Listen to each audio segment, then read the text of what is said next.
oh, wow, this is not 20% of my time. This is what I'm dreaming about. This is what I'm talking about. This is what I wanted to do. And then, Natalie Portman arrived in my life and I pulled her into the pay equity fight. Every deal, every transaction I do, it's the handshake that's important. And we get aligned, and I write an email, or I forget what he does, but we get aligned on key terms. If they violate this, if the people I'm working with violate the spirit of that, we're not meant to work together. And I sort of say to everyone, just like, it doesn't need to be a job, but find your joy, and sometimes it could surprise you. And if you let it surprise you, it will. And then also let it go away. If you're forcing it, it won't happen, but you can just let it simmer. So find a hobby, find good people who lift you up, and let the butterfly effects take you from there. Welcome to the Behind the Athletes podcast. Great. Kara, great to have you. Great to be here. Thank you so much for taking the time. Kara, you are one of the founders of Angel City. I say, you don't say it. It's basically the Real Madrid of women's soccer. It is the most valuable women's soccer club. You are now the founder and managing director of Monarch Collective, one of the leading and biggest funds investing exclusively in women's sports. You are an ex-venture capitalist, and now again, so in sports. So there is a lot of similarities between you and me. So yeah, I'm really happy to be here. And why are we here? Because you did your first investment in Germany. In Europe in Yes. general. Yeah, in Europe in Germany general. was where we wanted to start. Yeah. Kara, you invested into FC Viktoria here in Berlin, and we will talk about that in a few minutes as well. But as I introduced you, you have a background as a venture capital investor at Upfront Ventures. You co-founded Angel City in 2020 and are now active as managing director and partner in Monarch, which you also founded. Is this like your second career, you would say, or is it all coming together like the red dots, sports and venture? Like, how do you describe your job right now? Yeah, that's an interesting question. I'm going to describe it differently maybe than I used to. I think we all kind of are always building new careers within our careers, even if we stay in the same job, because we're never the same person, right? I think we all go on these 7-year almost kind of biblical cycles. But I mean, in a lot of ways, what I'm doing has always been very similar, right? I've been sort of an operator and an investor. And I think what I love to do most is start things and work as like an operational investor. And sometimes that means you're more on the operating side, and sometimes that means you're more on the investing side. But I guess you could say I spent I spent the first 25 years of my career in tech and media. And so I think we tend to think about that as one type of career, and sports as another. But if you think about it all as, kind of global IP and community building and innovation, you could put it in the same bucket. But yeah, I had to learn a new industry, and I definitely had all the imposter syndrome stuff when I started doing that about a decade ago. This is a sports business podcast, so I don't know if that's obvious to you, but I think globally, Angel City is really for us kind of the pinnacle or the absolute role model for everything when we talk about women's soccer. In general, the NWSL is very far ahead in many ways. We'll talk about that. Being a venture capitalist, how in the world, and it's 2020, so it's COVID time actually. How did you come up with the idea and your partners to start another women's soccer club, buy the license, and maybe really explain it a little bit how it works in the US, because it's very different from what we have here in Germany? Absolutely. I'm going to answer the question. One thing I want to say up front is everything that I've been involved in starting, I've been a co-founder, and the co-part is important as well. Yep. I love building with other people, both at Monarch, at Angel City, at some nonprofit things. And there's no way any of these things would have played out without doing it as part of a team. And so Angel City, it was unexpected, is what I would say. If you'd asked me a decade ago if we would be doing this podcast talking about women's football, I couldn't have imagined it. So it happened as authentically and organically as I think anything maybe will in my life or could. Though, one of the reasons we named the firm, Jasmine Robinson, I named the firm Monarch, is all the butterfly effects and the chaos theory that leads to these unexpected things in life. And so Angel City started in 2015 for me. I was at a Women's World Cup finals in Vancouver, Canada, with my 3 daughters, my husband, my parents, and we went, to have a fun weekend. And candidly, I think it was the first time I had fun. That's not true. I have fun, but I think I had this moment at that game where it was just such a beautiful weekend, and the game felt different to me than some of the men's sports games I had been to. And I've always been a huge sports fan growing up. It was a big part of my family. But it was the US won 5-2.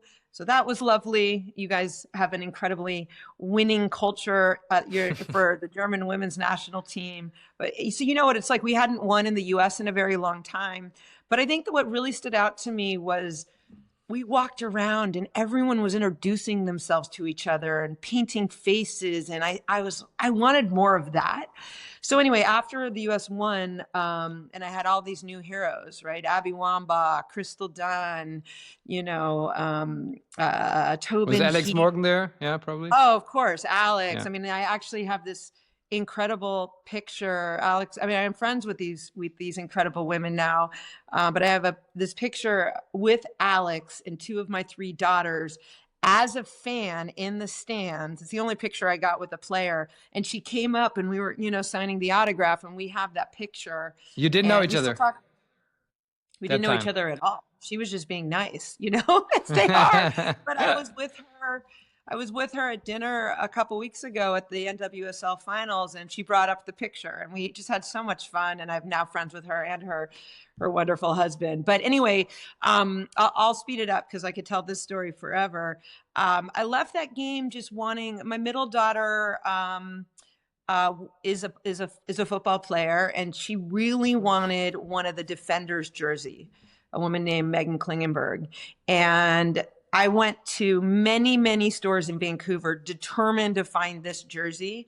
And then I wanted to buy jerseys for my other girls too. And not only could I not find, and for myself, but not only could I not find a jersey with a name on the back of anyone, even Alex or, the Strikers. That was what year? That was 2015. By the way, it's still hard to find jerseys with names on backs in stores. It's gotten much better, but it's still something, and candidly something we at Monarch are working on trying to solve with teams indirectly. But it wasn't, so I ended up finding one jersey, no name on the back. I came back to LA. I eventually found a Carly Lloyd jersey from a friend who worked at one of the big agencies. And then I ordered a Klingenberg jersey on eBay or something. So anyway, but in my mind, I came back, and then I tried to find content for this league I didn't know existed, the NWSL, and it was unwatchable. It was like being streamed by a 12-year-old's phone from outer space, and the players were this big. I talk about little Tobin Heath. She was literally this big.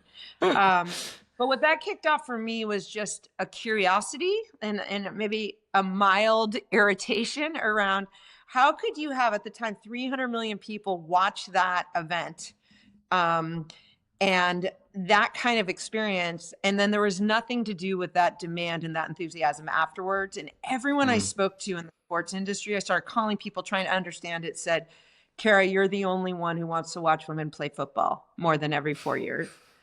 And I went on Instagram and I thought, no, there are other people who follow these players. And if you follow Ashlyn Harris and Allie Long, who had it was like reality television. It was incredible content.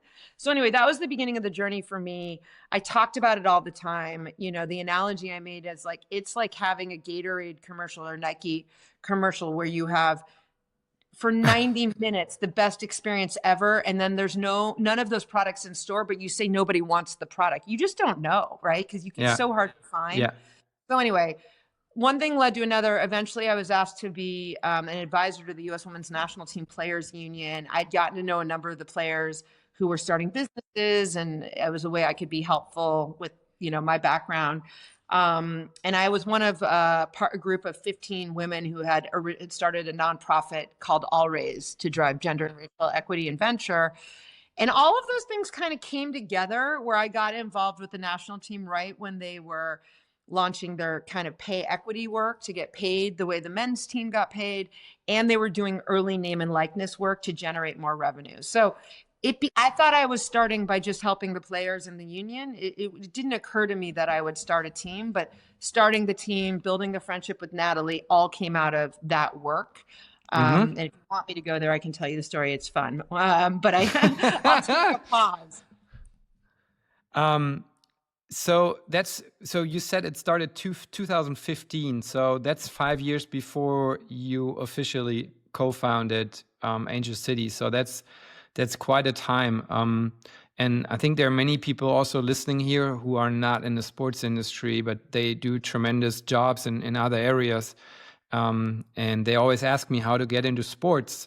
Yeah.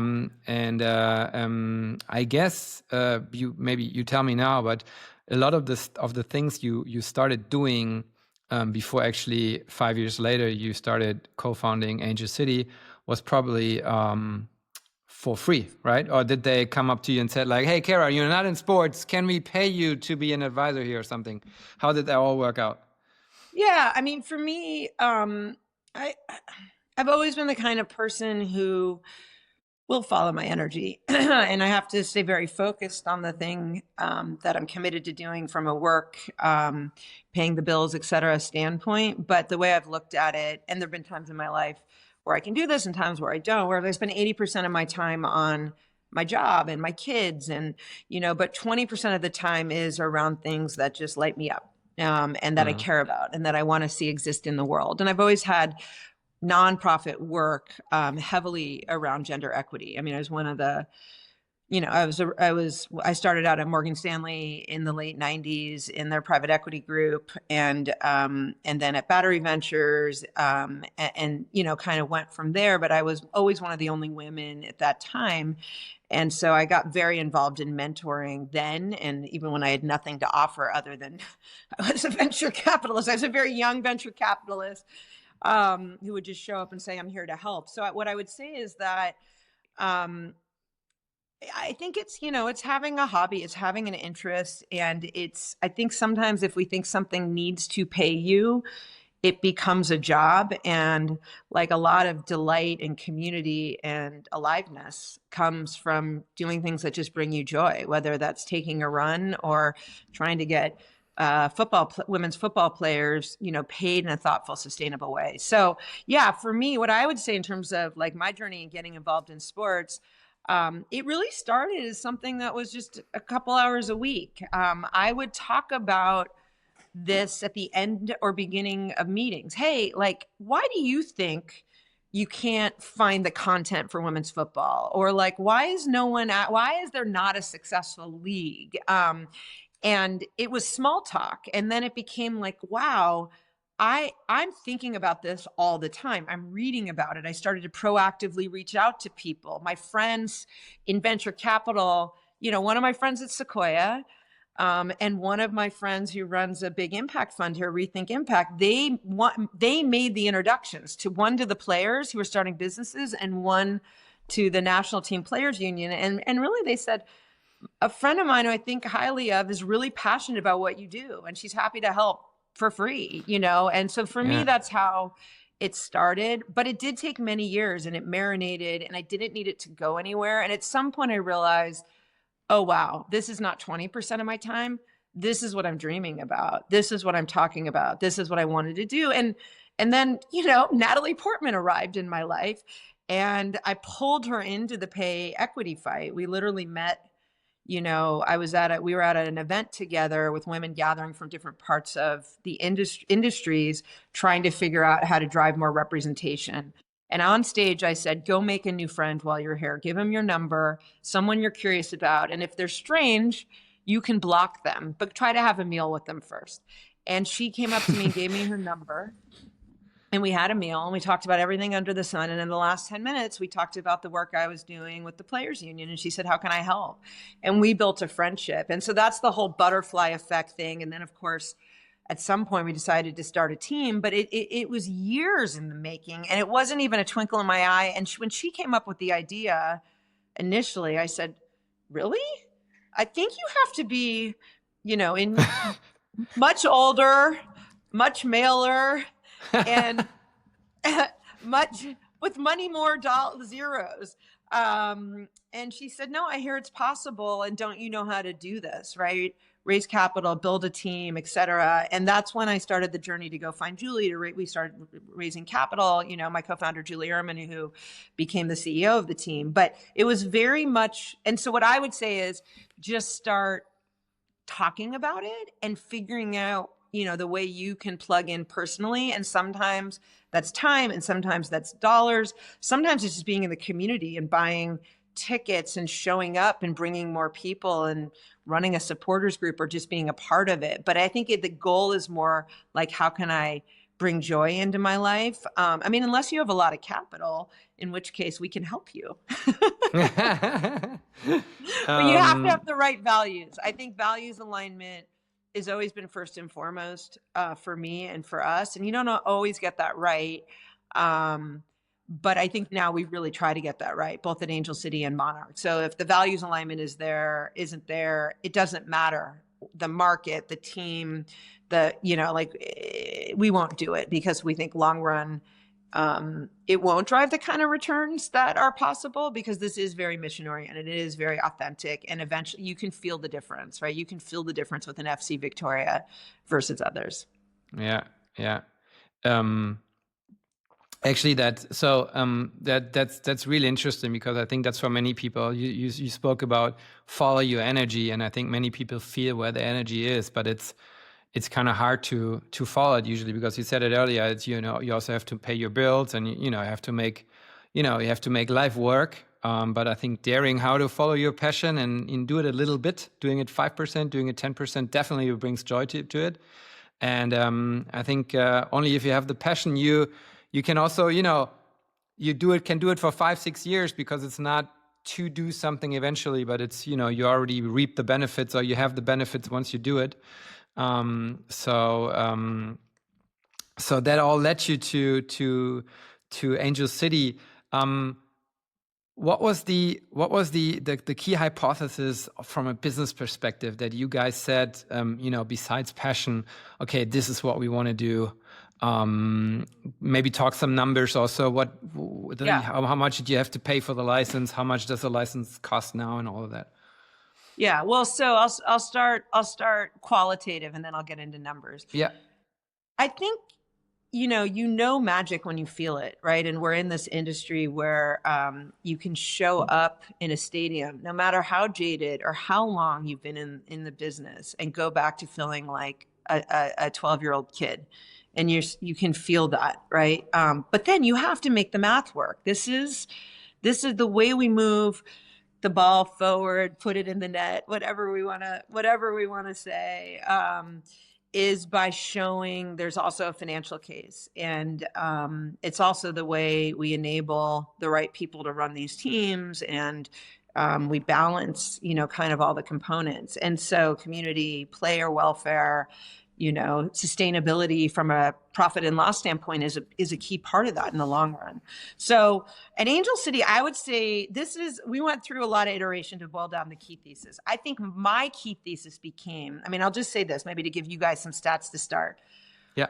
We went out to raise capital for Angel City, the three of us, me, Julie, and Natalie. And we didn't know who was going to give us capital. We didn't know if we were going to raise $500,000 or $20 million. We knew it wasn't going to take $500,000.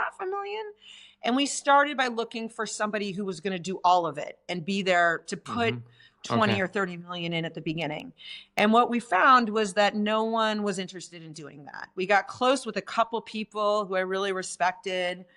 out of private equity, cared about impact, but ultimately everyone was afraid of some macro risks, and there wasn't a team level example yet of a P&L that worked. So the thesis that I eventually got to with Julie and Natalie was was that if you could get a certain number of people to show up for 12 games a year, right, which is all you have, right, in a city, of 15 million people, you could make a case for how you break even. And I think the number we came up with in LA, where costs are high and opening our stadium is expensive, was 10,000 a game. So the thesis was, hey, we need to put 10,000 people in seats 12 times a year in a city of 15 million. So we have to create something that is showtime, don't miss, community oriented, more than what's on the pitch. And then from there, everything else plays out. And we said we want to be worth as much as Real Madrid someday. We said our dream to show that you can start that way. You can build sustainably to a P&L that breaks even, and we have ambition, and here's how we're going to get there. And so we ended up raising less than $1 million a few weeks before COVID, which is crazy. If we hadn't done that, I don't know that we'd be in business if it was after COVID, because people didn't think people would go to stadiums. And then we ended up turning it into a structure because nobody wanted to fund all of it, where it was in the US, a more traditional corporation structure, where we as the founders owned it a third, and we put that less than $1 million in at a $6 million valuation. So pretty low, though some people may still think it's high. And in that first year out, which took 3 years to get there because of COVID and a bunch of other things, we went from 0 to 30 million in revenue, and we had more season ticket holders than one of our professional basketball teams here and one of our professional hockey teams.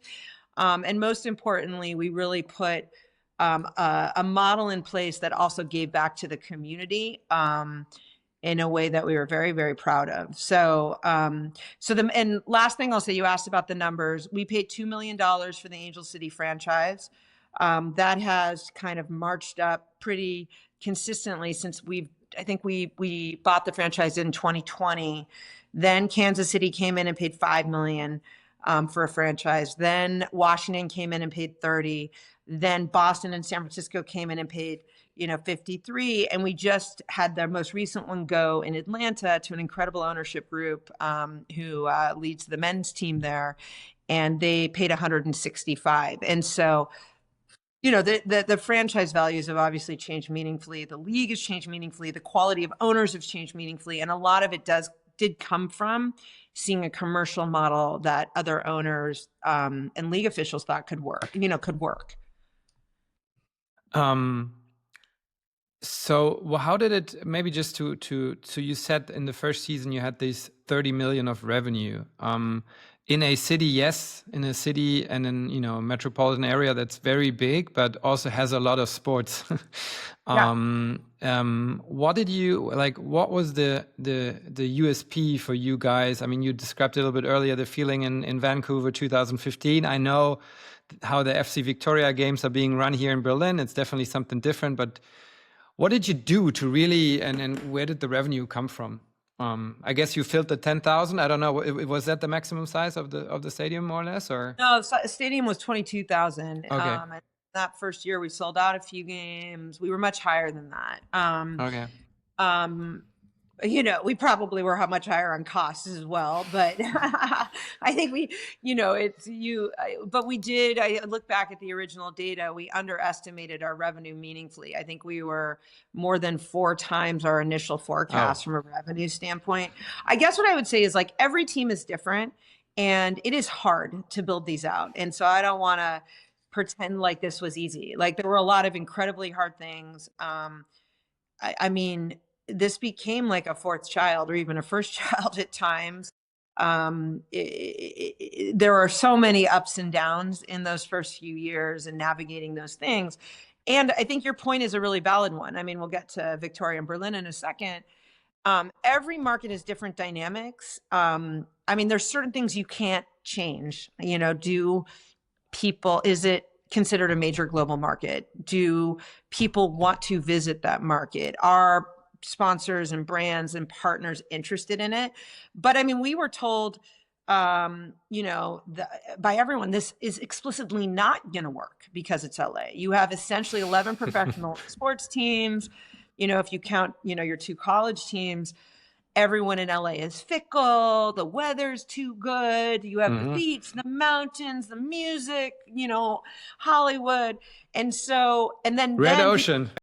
Yeah, so people switch back to saying, oh, it only works because it's LA. So I think the key is, and I mean, it's a key thing that we look at Monarch, is we look at, there's sort of like 80% of what we do across women's sports that's probably replicable. And then every market's different. And the 20% that's different is going to define it. And looking at hey, how are we going to build? Are we going to think about costs in a thoughtful way? You know, we went about it in, you know, a big swing kind of way at Angel City. There are more conservative and slower ways to go about it. Like, we had to prove a model on the revenue side because it hadn't happened yet. Now there are a lot of P&Ls across women's football in the US primarily. I think Europe honestly is still playing out. I don't know that you actually I mean, I think that's a huge part of, you know, we think about like the market, we really try to get to know it. Who are we working with there? Are they authentic? Is it a market that's important in Europe? Is it important to football? How do you work with the EVs and the supporters group in a way that is really long-term? Because you're going to always have, you know, sometimes it's 3 steps forward and 4 steps back, but hopefully it's usually 3 steps forward and 1 step back. Yeah. And so only to say, we do really now know it's possible and try to figure out where we go fast, where we go slow, and how we partner in a thoughtful way for the long term. Because, you know, Rome or Berlin were not built overnight, and we need to be thoughtful about how we do these things, especially when you're working with teams that have been around or groups that have been around since the 1800s, which is kind of incredible. It's incredible. Yeah, absolutely. Absolutely. But it's at the same time incredible how you know, women football developed in the US. And that's why I think all the, you know, my audience is so interested to hear from you and your perspective from the US, how you look at women football. And I think it's, as I told you, it's much needed because there's still a lot of voices that don't think it's a business. And as you said earlier, it is actually a business. And when you had that investment done, and then you had much more revenue than you anticipated, also at high cost, was there another funding round? And how does it work? Is it profitable? Maybe you can say a little bit about that.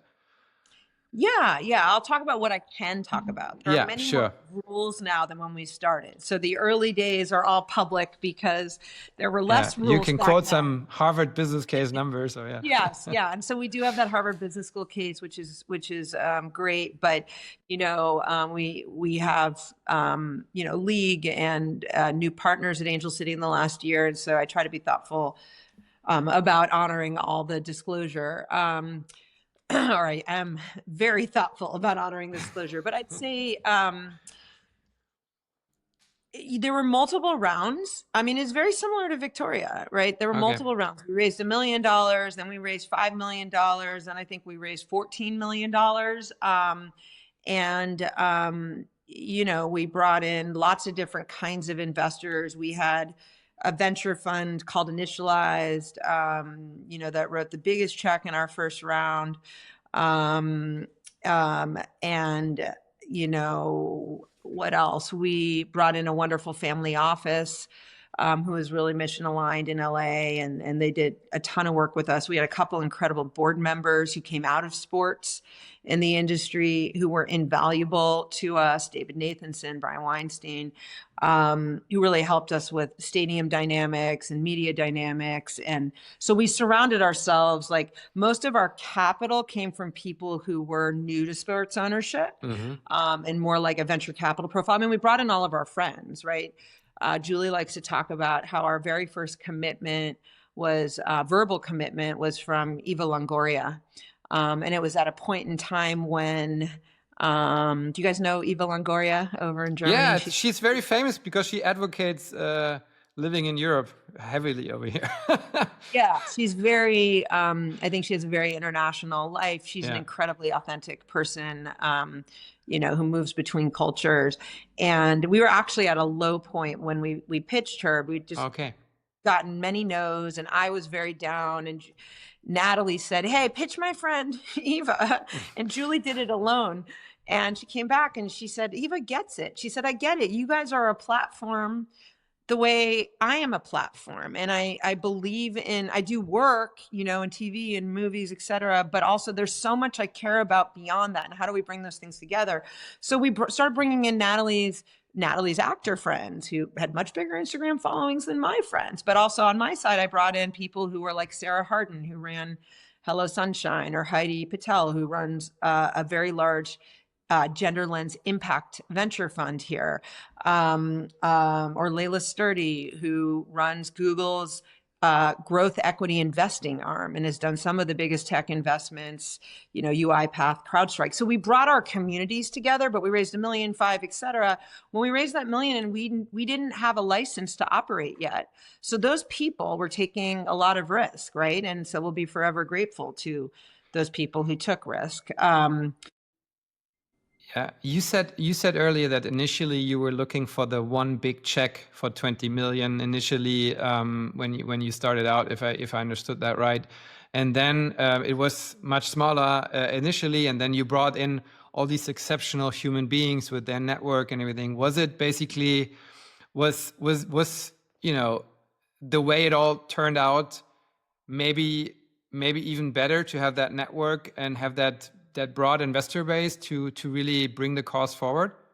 Yeah, and I should say I missed like some key people, like many members of the U.S. Women's National Team, who are our heroes, became a part of it, right? Just like we have Ari at FC Viktoria, who's incredible. That founding group of 6, Verena, Ari, Katarina, I mean, just incredible group. But we had Julie Foudy and Abby Wambach and Mia Hamm and, Lori Fair. And I mean, it's just incredible. But so, yeah, it was a huge positive. Like, we built community everywhere in the cap table. It's sort of like, ask our investors how many games they've been to and go to, and who they hang out with, and who they see. And you could see Lily Singh, who's like a YouTube star, out there on the field, just when she is not filming, she is at every game, so passionate. And my 12-year-old knows her. And then like Glenn Powell, when he shows up, whose sister sings the national anthem. I mean, he's not an investor, but it's a big deal, to my daughter. Yeah. But then similarly, you have like people that you would not have ever known or heard of. And we say sometimes it's become like a country club. And it is like the first time women and men have found this community that is really like a part of their love of gathering. So yeah, a lot of advantages. And then honestly, there were hard parts to it, right? We didn't have a consistent funding source in the early days. And so we would go out to market to get someone to price and lead rounds. And that's part of venture, right? We raise venture. And again, like, our first check from Initialize was really meaningful. They were good to us, but it also is like you go that you prove yourself by going and getting marks and getting other people to come in. And eventually we had to figure out, we realized we couldn't keep doing that. And we needed someone who really wanted to be sort of in it for the long term and, kind of fund losses without going out to market. And that's when we brought in Bob Iger and Willow Bay. But the community part of it is everything at Angel City, but in all parts of it, like the way we built the supporters groups, the way we built the cap table, the way we built the management team. We don't talk about the management team as often on these podcasts, but everyone knows about me, Julie, and Natalie. But there are names that should come up. Gosh, and my brain is broken right now. But like Carrie Fleischhauser, who's running Gotham right now, or Jess Smith, who's running the Valkyries, or Steph, who runs PR for us, and Billie Jean King, and people like that. And there's just an incredible, Catherine Davila, who ran community for us. Like, there's just an incredible group of people who were essentially like the founding management team, who lived and breathed this, and it was their entire life. Yeah, yeah. So I mean, there's definitely this very unique aspect of community to it, in the investor, in the investor circle and the management team. And from everything what you said, you can you can really feel that it's a special community, to the outside, to the people that should come to the games, buy the merch, everyone that's not directly involved. Is the USP that I was asking earlier then, that this is like a very special community feeling? Obviously the advancing also, women football, but if you would describe that, why do I go to Angel City versus not versus, but why have been going to the Lakers and now I also go to Angel City? Yeah, and I'd say I'll answer for Angel City, but zooming up, I left my job in venture to start Monarch with my partner Jasmine Robinson, with the thesis across everything we do. And we're now in three teams in the US, and we're proud of all of them: Boston Legacy, San Diego Wave, and Angel City. And Victoria is the first one in Europe. And but I would say for all of them, it's sort of like we look at community and we look at representation. I mean, we are an impact fund. Who is running this team? Who is funding this team? And do they represent the community that they're serving? And are these people who, like we show up and we try to work in any environment we can. And very often now we're working with, in other sports or other countries, we're working with wonderful owners of men's teams. But how do you kind of construct an approach from governance and from empowerment to have an independent spirit around how you build community? It's core to the Monarch thesis. It's just, and so yeah, I mean, if you go to Angel City or Boston Legacy, which is something we've worked on very deeply over the last few years, was our first investment at Monarch. They are an expansion franchise, which is, I know, something you don't have in Europe. But they will have their franchise opener, in March. I think it's March 13th or 14th. We'll all be there. And for that, it's like, okay, how are we going to activate the community for all of these moments? And it really starts with the players and the fans. And that's where it starts. And I think many people, I sometimes say in women's sports, people show up with joy and greed now. And greed's not a great word. I should find a better one. But and I don't think I show up with joy and then how do we prove a model that's sustainable? But if greed, capitalism, pure capitalism gets people to pay attention, great. And then it's like, do you know what your mission is? And why are you doing this? And who are you bringing in? And are you empowering them? And like going through that journey of self-awareness, I think is really important, because I think so many places you just end up with the capitalism part. And if you don't, these are community assets, these are like, one of the other reasons we call it Monarch is when you go to Europe, you visit coliseums and cathedrals and palaces, and these are our great cultural institutions. And so we are trying to build that in a way that is like the yin and the yang, the black, brown, and white, the gay and the queer, straight and queer, et cetera, men and women, but where you really are building this for community, and you try to figure out how to make the math go hand in hand with the heart. But I think the heart and the authenticity drives the math. So anyway, only to say it's the core of everything.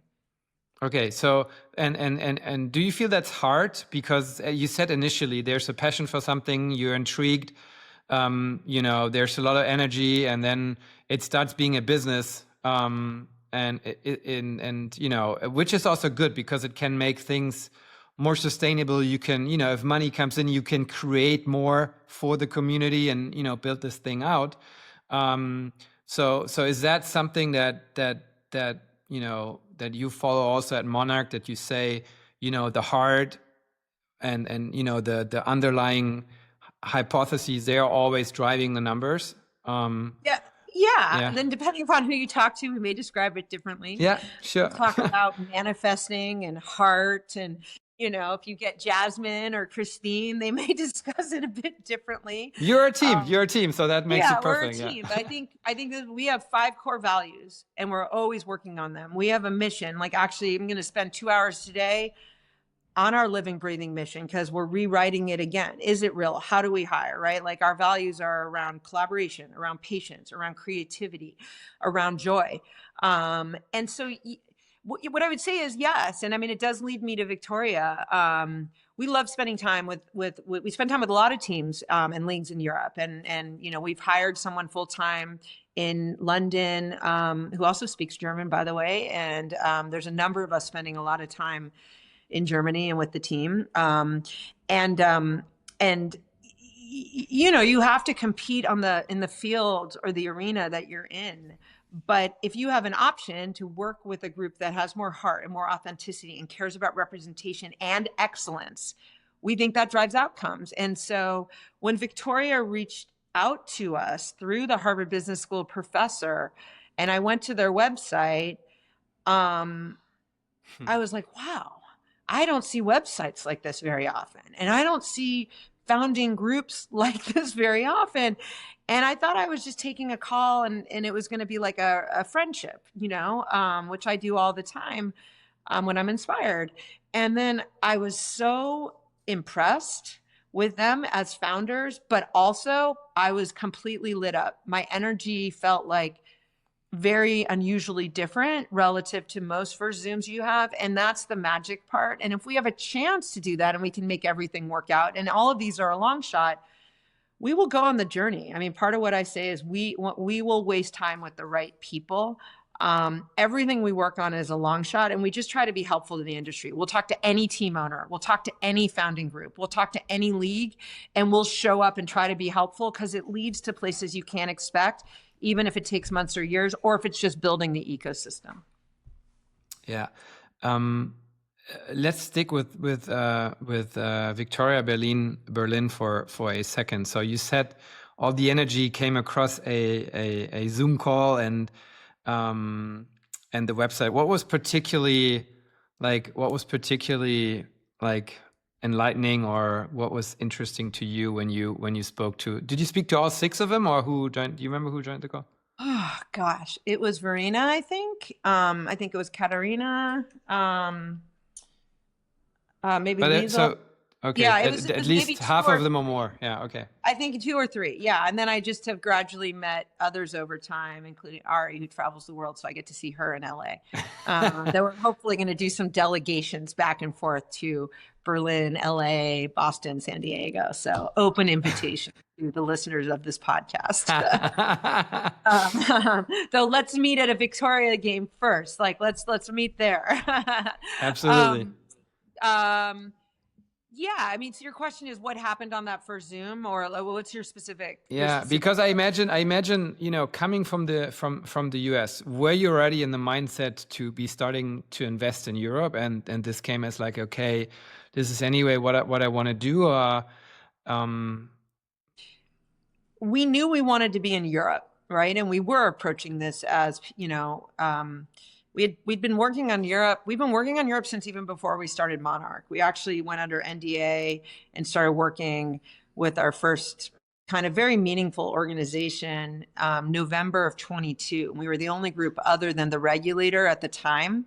And for about a half a year, we went back and forth, and we'd go over and present on to all the club owners. What have we learned from building supporters groups in the US? How are the women's side different than the men's side? What are the core assumptions you might want to challenge? How do you build a commercial model? How do you price assets, in a way that's specific for that team or market? So we've been spending a lot of time in Europe. Jasmine, even my partner, Jasmine Robinson, my co-founder, even moved over there for a little bit. We'd go to games. I mean, I don't know if Forrest Gump, the movie, made it over to Germany, but sometimes I think I'm like fortunate enough to be the Forrest Gump of women's football, because I end up at these games that are like life-changing for me and other people around. I was at the Euro finals at Wembley. I was at the German-France semifinal, right before that in England. I was at the Real Madrid-Barcelona game where they broke the record for highest attendees in like 2022. Actually, it was right then that I wrote my first idea for starting a sports fund. So anyway, only to say that, I think we had been spending a lot of time on Europe. We were probably talking to 5 or 6 teams actively. And then we really get serious about, like, we don't want to waste people's time. We're always very transparent. And in a market, we tend to look at either a league or a team. And so honestly, we had a number of pretty interesting things going on in a few different countries at that time. Germany was particularly interesting to us for a bunch of reasons, but so was England and Spain and France, and even Italy for different reasons. And we spent time in the Nordics. But we get very focused. We don't do too many things. We really want to be long-term partners. We'll roll up our sleeves and be operational alongside the team. So we said we can really only work on 1 or 2 of these. And we had the conversations on both sides, and we really prioritized Victoria.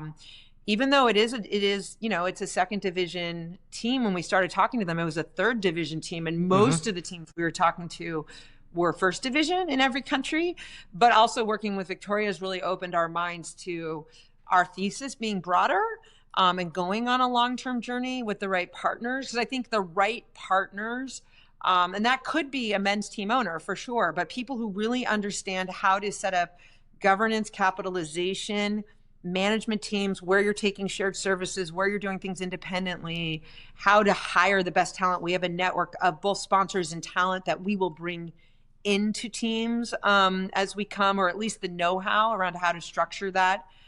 So anyway, it was a big decision on both sides. And we were this Victoria team would do things in a day or a week that most other teams would take a month or 6 months to do. So it reminded me of the early days of Angel City. It really did.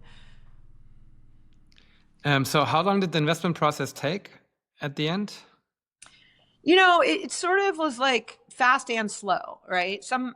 We started, I think we first met with them August of 24. And so there was a process of getting to know them. And then Christine Jung and Jasmine Robinson got involved, and we kind of like had to work through a number of things to figure out how to set this up in a thoughtful way for everyone. And then once we all really focused on, hey, can we get this done? I would say after moving through a bunch of things, really getting to know each other in the summertime.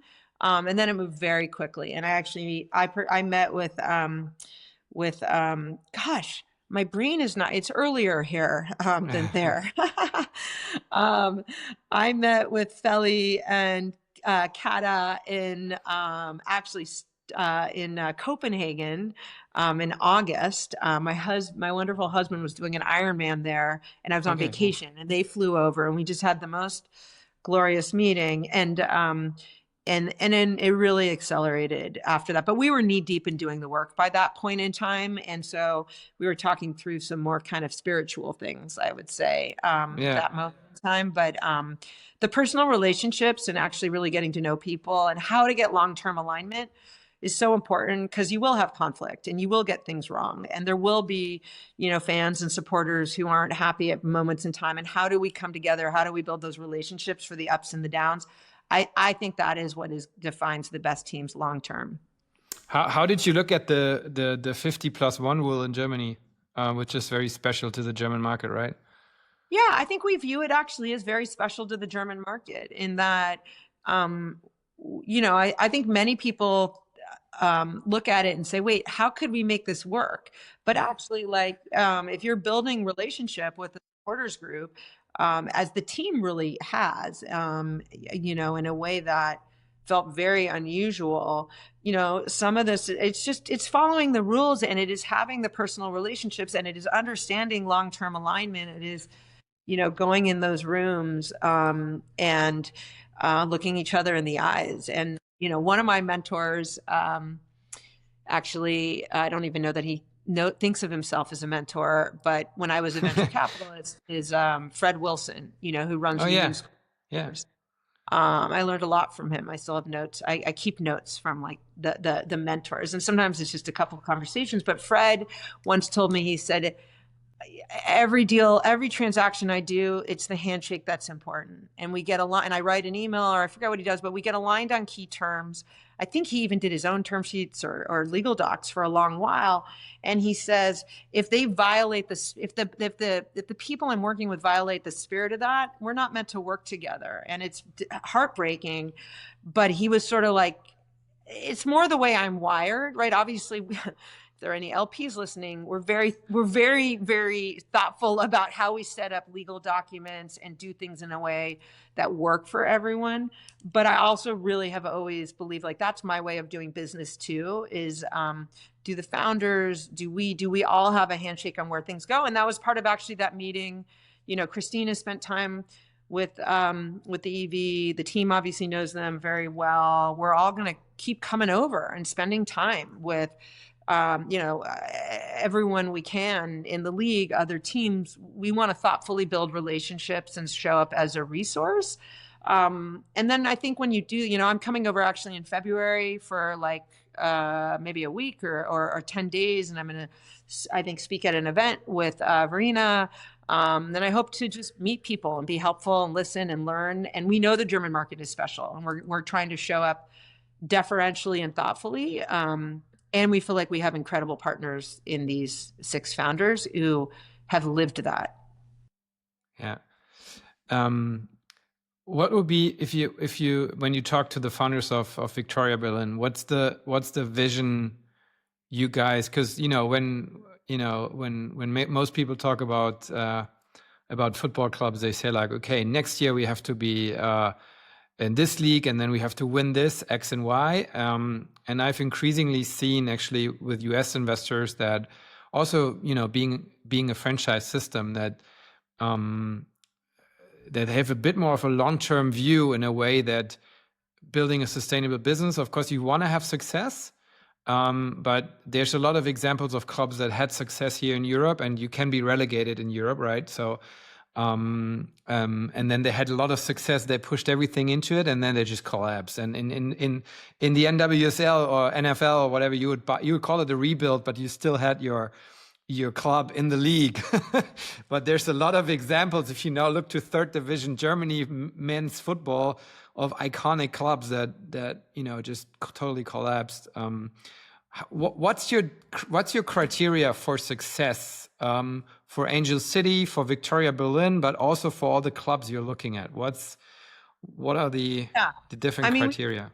We look at probably 4 or 5 criteria. We start with, who's our core partner, who's on the ground operating? Are they authentic to that market? Are they excellent? Are they, wow, I'm making gestures here. I didn't know that worked. Are they authentic? Are they excellent? Do they have a North Star? Why are they building this? If you're just building this for money, you're not going to make the money. But if you're not looking at the KPIs or the key performance indicators around, how do I build something? I like to use this word sustainably, but how am I building revenue? How am I going to just kind of build to incredible losses to win at all costs? Am I building community in a certain way? What are the steps that you take over what period of time to put the right amount of capital in, right? These are all things we consider. It's different in every market.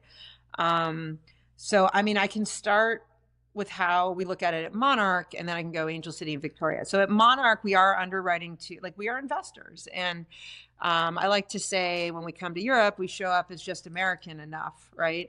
American, in a sense, in a way, it's the growth mindset of what's possible, and that we can continue surprising even ourselves as to what's possible in terms of, I do believe there are going to be 5 or 10 teams that are the Real Madrid or the Manchester United or, the Yankees, the Warriors, the Lakers, the Dodgers. I am disproportionately picking LA teams of women's sports, football, basketball. We focus on very specific ones at Monarch. And I believe some of them are known and obvious, but many of them are not, and just because you've won on the field for years and years, if you're not building a business organization and a fan base and a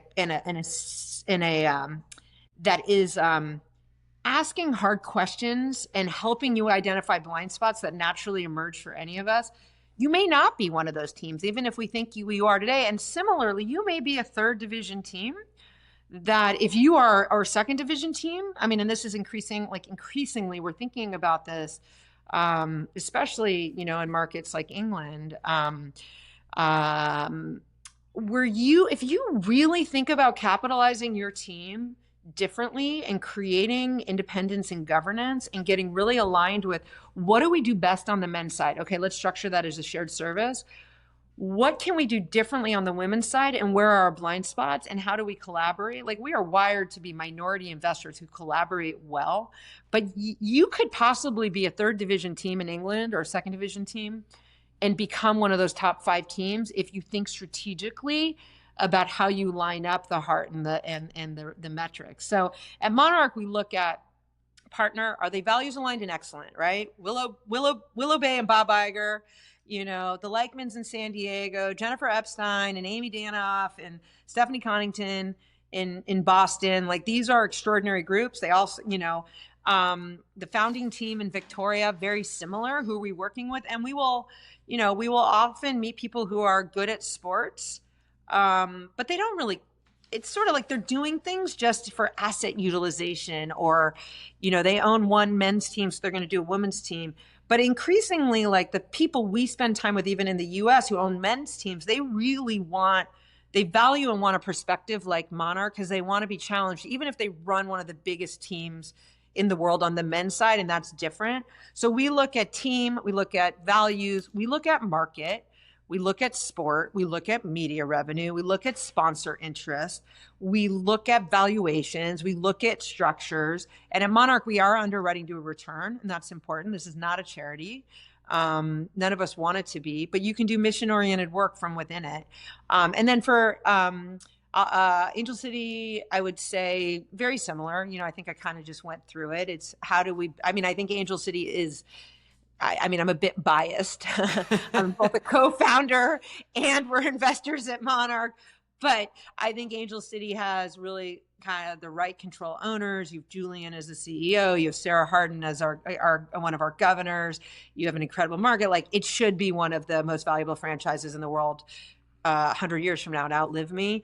But everything we choose with that lens, and we view Victoria the same way. It just might be a longer journey, right? It may, and so we're not, like, obviously we want to win on the pitch, and we think that's important, but also you have to go, like, we don't know when that will happen, right? And so we set this up to say, we do look at facilities, stadiums, can you get fans into a great environment? If we don't think there's sort of like a path there, we won't move forward, even if it's a great market and a great team. We've had that challenge to some extent in some great places in the US. So, but anyway, that's how we look at it. But I think we then look at how do we soberly and thoughtfully show up, not needing that to happen in year 2, right? And so we are on a long-term journey. And again, there may be steps forward and steps back, especially if we're starting in lower divisions. Great. Talking about the KPIs of a business. So at least here in Germany, in male football, the main revenue drivers is the TV rights, right? So it's TV rights, and then it's a lot of sponsorships, merch, and attendance. How is that different in the US? There's already a bigger TV contract for second Bundesliga division at Viktoria Berlin. That's close to 0, right? How does the mix of revenue sources look now? And do you think they will resemble men's revenue sources 5 to 10 years from now? Or will it always be in a way different? Because sponsorship revenues on the other side, where you don't make that much money on the TV rights, actually some of the second division male clubs are a little bit jealous when we speak about Viktoria Berlin, because they cannot believe the value their partners and sponsors see in the brand and the club. As we said earlier, there's still, I would still call it a little bit of ignorance in the male football world to what's actually possible. Yeah, no, I'm so glad you asked this question because we can get into like really the tactics on the business side, and the difference between men's and women's. Men's and women's football, sports, they're almost like two different asset classes, right? It's and they have completely different dynamics in every regard, and that's probably a whole podcast unto itself. But we'll do that in February. We'll do that in February. In person. Hey, I would say this: we at Monarch look at how do you build a P&L at the team level that has the potential to break even, and where you can treat players like professionals, compete globally for talent in a way that's unique to that market, where you can develop, a player environment and a fan environment.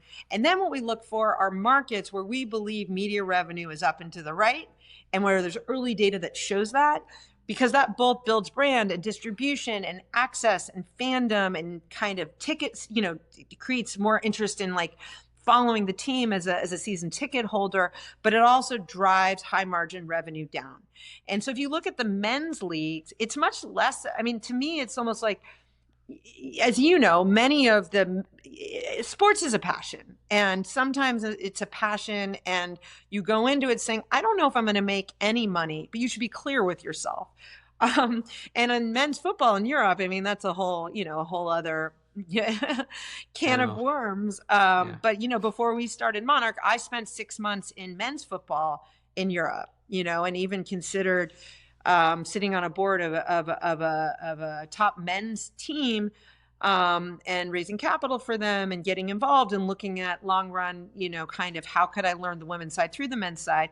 Well, it turned out that was 6 months that really convinced me I only wanted to do women's, because I'm not all that convinced by, kind of how you drive either kind of cultural impact or financial impact in a broader thesis on the men's side, where these markets are mature and some of them like are going up, right? And it's like, if you think about this as intellectual property, some of the best teams in the world, including in men's European football, will continue building new revenue streams around that brand and around those rights, and commercialization is much earlier in Europe. But you have the salary challenges, right? And different kinds of funders over there. And this is why it's an entirely different podcast. But I'll get to answering your question. At the highest level, I would say women's sports is still in sort of a rational, sane place where you can build your team from a business standpoint in a way where there is local connectivity and ownership, right? And where this is a community experience in every way. But then similarly, the returns can be much better and different and more consistent because you're at the earliest phases of growth. So it does look like venture a lot more than the men's side, which maybe looks like late stage private equity. So your returns potential is much higher in the women, but also we're believers that, the top 20 teams are going to disproportionately generate most of the returns and sports. And most people get distracted and don't stay disciplined, because it's very hard to get into the best markets with the best teams. And most people don't roll up their sleeves and do the work and are more financial investors. So I'll take a pause, but I'd love to tell you more about like what we saw in the German market if you want to hear it, because I do think that was a big factor for us in deciding to prioritize Germany. As I told you, I've prepared questions for 4 hours, Kara, and I promised you one, but I think it would be tremendously interesting to hear your point of view on the German market really, really quick. And then all the listeners, PM me on all the channels if you want to have a deep dive. But I would like to use the opportunity to dive a little bit deeper into that. Yeah, listen, like I love this stuff. I'm obsessed with kind of the numbers, the data, and then the human and the community side. So I could also go on for 4 hours. So if you want to do a deep dive on men's, women's, and the data, we can do it privately or publicly. But I'd say Germany is super interesting in all regards, right? It's the strongest economy in Europe. Berlin is, kind of a very important market, both culturally, I mean, it's just an incredible market, right? We have a lot of, kind of learning and deference, but I've personally spent a lot of time going back and forth in Eastern European countries since I was a kid and kind of being exposed to it. The women's football in Germany is incredible, right? You are the most winningest team on the women's side in Europe, across Euros, championships, World Cups, Olympics, etc. Only the Spanish women make it hard for us right now.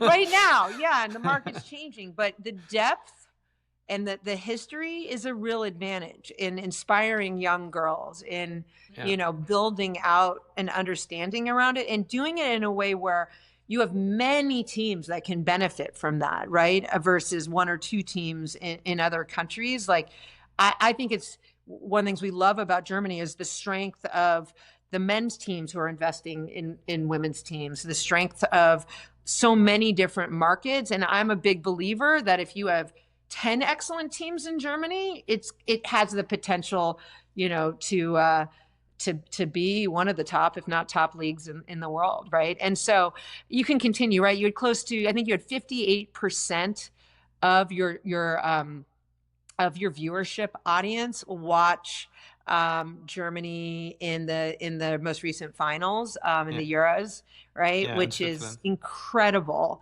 And so we also, it's a very progressive, thoughtful. We love the way Germany does business. Like, where you stand, and well, it's currently Germany has a little bit of an imposter syndrome and some problems, but we are, as you said, when you think you're on a low, you have to pull through. So we are. I mean, I should also say one of my favorite meals is schnitzel and Hefeweizen. So that's been in my soul for a very long time. Perfect. I'll take you to a very good schnitzel place the next time in Berlin. Oh, amazing. I would love that. Yeah. And of course, Kata owns, an incredible brewery. She's now focusing on that as well. But I'd say in terms of real the stats, I think, Google Pixel sponsored the league in 2023, right? That was a nearly 21 million euro deal. That is very meaningful. There aren't too many leagues in the world that have something like that, right? And it's about 50% of the value of Barclays. The WSL has, but it's 4 to 5x League One's deal. These are all women's leagues with Arkema in France. And so those are great early signals. Like, we may or may, we have a lot of contacts at these sponsors and spending time really understanding how important the German market is. Some of the free live broadcasts on ARD and ZDF have performed very well. I think you had close to, I think you averaged 390,000 viewers. Like, those are really good early. So you have some really interesting early stats, even though they're early, on viewership, and that's a leading indicator of where media revenue will go. You have other incredibly strong owners. In Germany, you have a very thoughtful league, right? The DFB just announced, the women, the new. Yeah, woman to run it, Tatiana, who's terrific. And RB Leipzig, Yeah, and so anyway, and then the investment, the spin out, kind of these are all really incredible signs. So, I mean, the announcement that 100 million euros will go into the league with Tatiana now, I mean, the movement is pretty extraordinary, along with cultural relevance, football history, women's history, sponsorship interest. And I will say for FC Viktoria, as you said, right, Scalable Capital as their jersey sponsor, as a league, as a second division team, Nike as their uniform partner, their kit partner. This team gets an incredible awareness digitally and with content, with storytelling. And so I think people are I think they're going to continue. They can tell a story that drives impact for those sponsors. We've already seen it. We have a bunch of sponsors in our life who are super interesting. We got inbound from when we announced it. Yeah, no, I mean, absolutely, Kara. There's a saying. I was a little bit criticized. I told you earlier that I consulted in some football clubs, and I said to a very big English club that I mentioned to you before the podcast, I said, in the meeting, I said, a football club to me is a story, and it's a story machine. And I consider it, and that's very arrogant from my side. I know that, and it's not right, but it's some kind of content business, as much as this is a sports organization, because you tell stories every day, and that brings me to Victoria, because I think that the story Victoria tells, the story, all the players, Maya Hahn, our number 11, she's a New Zealand national player, played in Turbine Potsdam, her story, Eunice Beckmann, all these women, Anna Höfka last season. So they all have incredible stories to tell. And actually, if at some point I have the budget with Behind the Athletes to sponsor a football organization, then it would be Victoria, because I get a much more interesting and unique story versus having just, pardon, I don't say any names, but just have a, middle of the road German first division male Bundesliga club, because that's, as you said, it's mature, it's already told, and I think that's what convinced Scalable Capital, because at the end they don't look, okay, how many people just come into the stadium, but they look at the story Victoria can tell, and that story to me is I'm becoming a fan now. I have to be careful, but it's first division quality, right? For sure. And I mean, you're an early adopter. You saw it. Not everyone does, but I think the brand partners, the people, like, they are often early adopters and they see it. And they're almost like investors in the club by making this mark in the industry. And the same thing happened to us at Angel City. The same thing is happening at Boston Legacy right now, right? Where, like, at Angel City, DoorDash, we did a partnership that was 4 or 5 times anything else on the kit side before we had a single ticket sold or a single player signed. And Boston Legacy, we're saying the same thing, and they'll come out with information. But these partners who get it, they get it the way I felt after the first Zoom, right? It's like sometimes people are like, how did you guys get DoorDash? Or how did Boston get TJ Maxx in a very, an incredible way? And I don't know what's public or not, but there'll be very interesting news there. But you'll see that consistency there. I think people think sometimes the sponsorship is, and those partnerships are like a rate card and a standard process and what else is in market. And obviously that informs people, but almost always it's not in the beginning with teams that are almost like venture investments, but where if you are paying attention, it is like being in Back to the Future 2, where you have the almanac and FC Viktoria, Boston Legacy, Angel City. Like, if that it's going to look cheap 3 or 4 years from now, you're going to have the relationship and you're going to have all the stories to tell around how you supported a club in a unique way. Last thing I'll say on that front is I had I meet with sponsors and partners all the time. I think it's, part of the value teams find in Monarch is that we're talking to the most innovative people there because they want to learn from us. We want to learn from them. We see stats they don't see. They ask us where to go.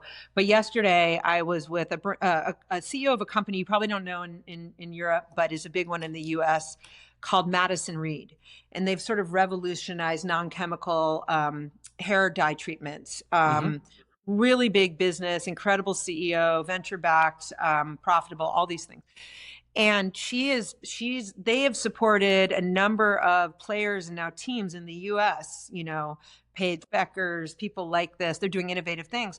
I can't get into all the things they're doing because they haven't announced it, but she and I met, and the way they are innovating around not just sponsoring players and teams, but how they're going to empower female athletes to build long-term equity for themselves is so authentic. And they'll be able to tell a story around that where they get so much business press along with consumer press that's far beyond anything they're just going to get from dollars.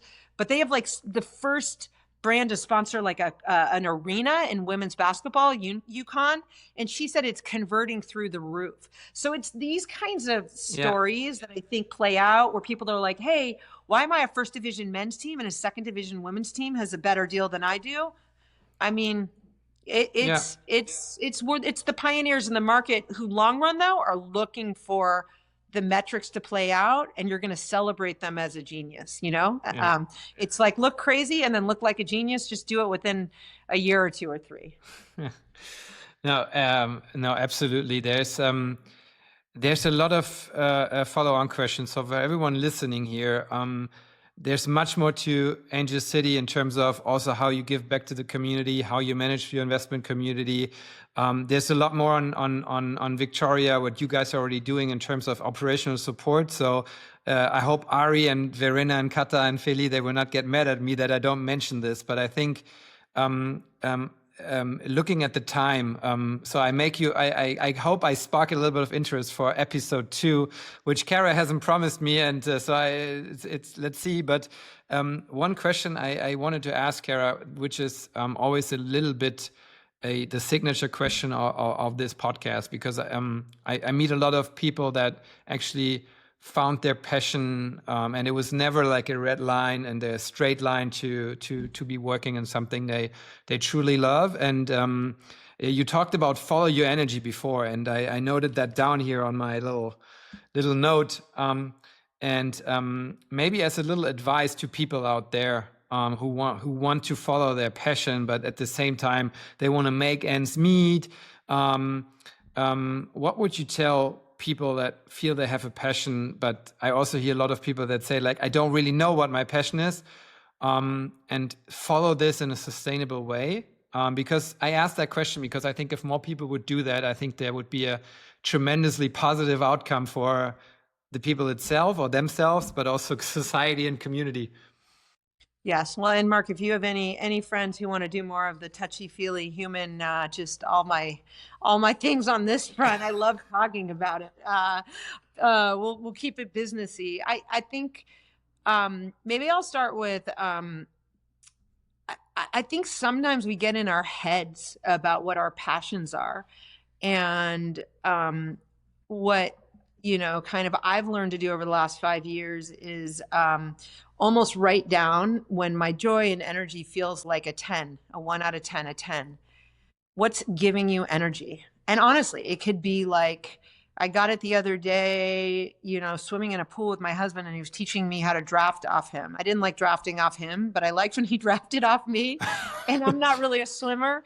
And I just thought to myself, I felt like a 12 again. That was really fun. Okay, maybe I'll go to the pool with him once a month now because, hair and all of these things. But sort of like just noticing when does it feel playful and joyful and like a real 10? Who are you with? What are you doing? And then when is it energy taking? When does it feel like a 1? And if it's your job and you feel that way all the time, even if you're making a lot of money, it's like, you figure out maybe ways to change that. But a lot of times you can change that by finding the 10s outside of your job. And it could be, and if you're curious and it's a passion or it's an interest, like just start following it, and don't necessarily need to make it your job, and be patient with yourself. Like I had no idea that I was going to co-found a professional women's soccer team in my 40s. I have no idea what I'll do in my 50s, and then I got to co-found Monarch in my 40s. Most people think your greatest entrepreneurial moments, if you go to all of the fancy business schools, are in your 20s, 30. Yeah, 20. But most, 20s, yeah. look at a lot of the women, Ariana Huffington, Gloria Steinem, even like Oprah, people like this. Sometimes it's much later in life. And I sort of say to everyone, just like, it doesn't need to be a job, but find your joy, and sometimes it could surprise you. And if you let it surprise you, it will. And then also let it go away. If you're forcing it, it won't happen, but you can just let it simmer. So find a hobby, find good people who lift you up, and let the butterfly effects take you from there. Perfect. Kara, to everyone listening, I will put some articles also in the show notes of this episode on Spotify, YouTube. There was just a great piece on TechCrunch, as you mentioned, Ariana Huffington, on your work. There's a lot of more numbers we can talk about, but yeah, Kara, it was such an honor. It was we covered so many things, from the early days of Angel City to your Monarch story, to Victoria, to a lot of personal secrets and ways how you look at things. I think it's truly enlightening for Europeans, how you guys see how US investors are seeing the women's sports market in Germany, Europe, but also globally. So I'm very, very excited about this episode. Thank you so much for taking the time, and have a good rest of the day. Mark, thank you so much. I can't wait to spend more time with you, and we're really honored to be a part of Victoria. So thanks for having me here and to be Thank part you. of the German ecosystem. I'm Thank you excited so to meet much. all of you. Thank you so much. Last but not least, thank you very much for your time. If you enjoyed this episode, maybe recommend it to a friend, like us on Instagram, TikTok, YouTube, and of course, Spotify and Apple. Any feedback is much appreciated, and we look forward to having you for the next episode of Behind the Athletes.